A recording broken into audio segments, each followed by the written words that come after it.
ప్రచారంలోకి తెచ్చినా కూడా అంటే ఒక మెసేజ్ పంపాలనుకున్నట్టున్నారు.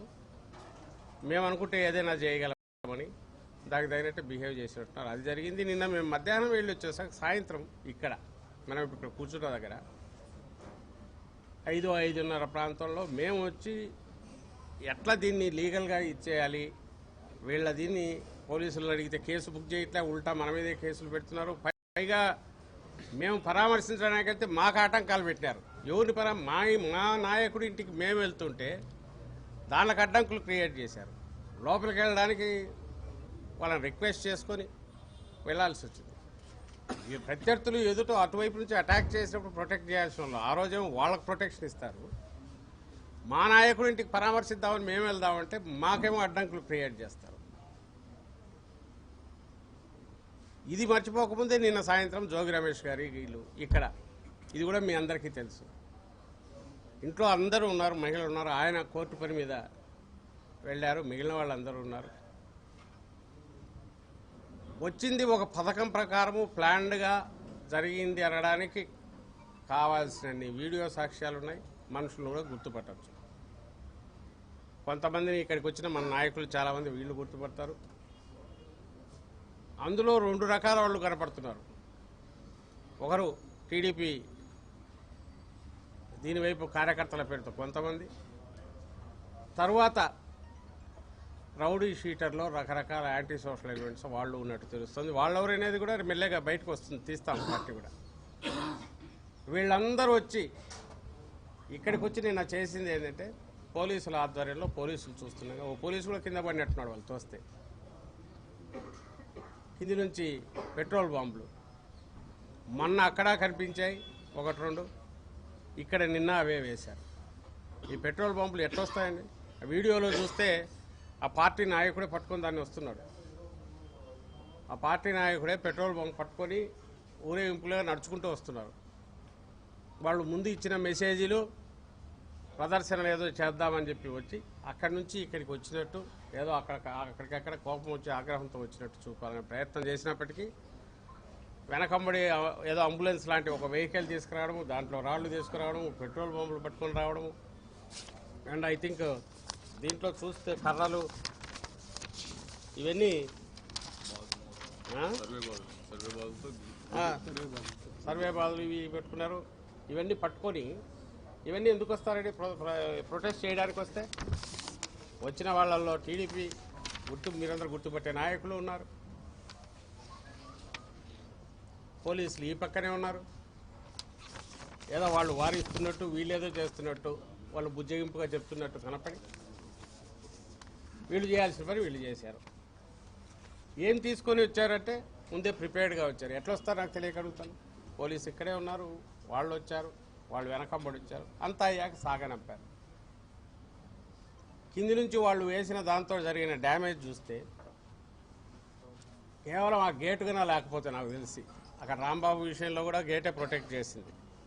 ఇక్కడ కూడా ఈ హై ఎత్తున్న గేట్లు లేకపోతే లోపలికి వస్తే ఇల్లంతా కూడా తగలబెట్టేవాళ్ళు లేదా విధ్వంసం సృష్టించేవారు, ప్రాణాలు కూడా హాని జరిగేది. రమేష్ గారి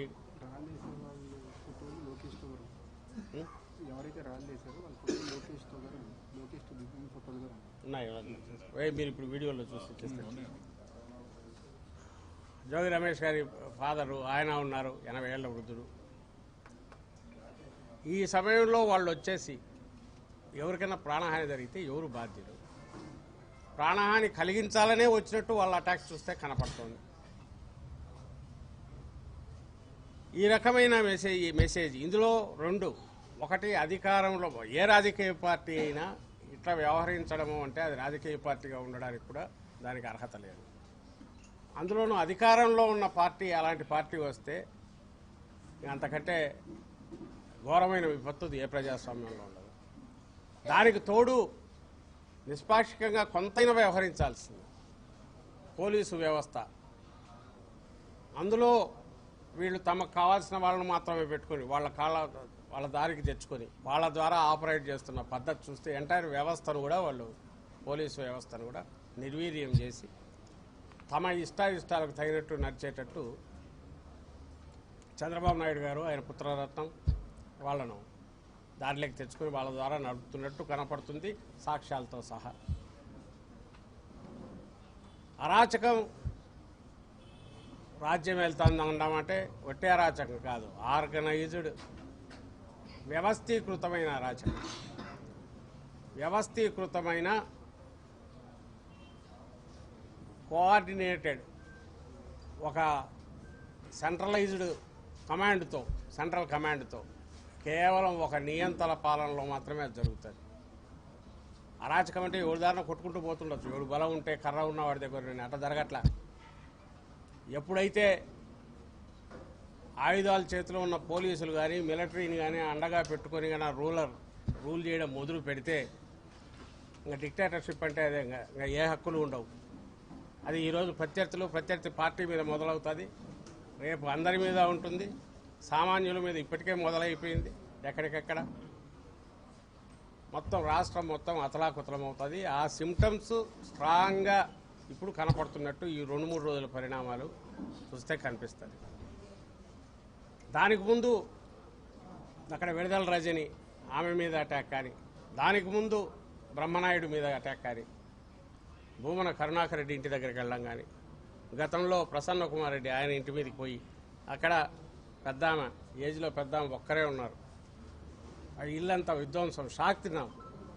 అట్లా సాధ్యమాని ఏదో ఊరి బయట ఎక్కడో పల్లెల్లోనో బందిపోట్లో ఎవడో వచ్చి కొట్టిపోతున్నారంటే సడన్ అటాక్ చేసిపోయారు, పోలీసు వచ్చేసరికి లేట్ అయింది అనుకోవచ్చు.